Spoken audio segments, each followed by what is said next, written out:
నల్లగొండ జిల్లా రైతులకు నీరందించి పంటలను కాపాడాలన్నారు మాజీ మంత్రి జగదీష్ రెడ్డి. పంటలు ఎండిపోతుంటే ప్రభుత్వం పట్టించుకోవట్లేదని విమర్శించారు.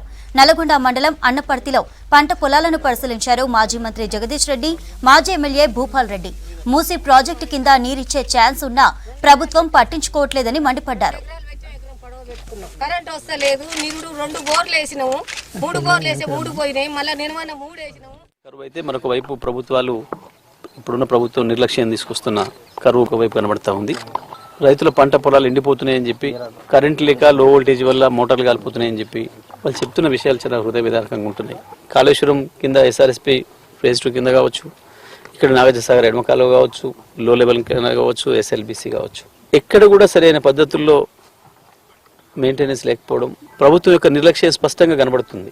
కనీసం మూసి పైన నీళ్లు వస్తున్నాయి హైదరాబాద్ నుంచి, వాటిని కూడా చివరి భూముల వరకు నీళ్లు తీసుకొచ్చే సోయి లేదు వలన ప్రభుత్వానికి, ఇక్కడ ఉన్న మంత్రులకి, జిల్లా మంత్రులకి. రైతులను బతికించుకోవాలన్న తపన మంత్రులకు ఉంటే ఈ సమస్య ఇంత తీవ్రంగా ఉండదు, పరిష్కారాలు ఉంటాయి. ఈ జిల్లా మంత్రికి వసూళ్ల మీద సోయి తప్ప రైతుల సమస్యల మీద సోయి లేదు.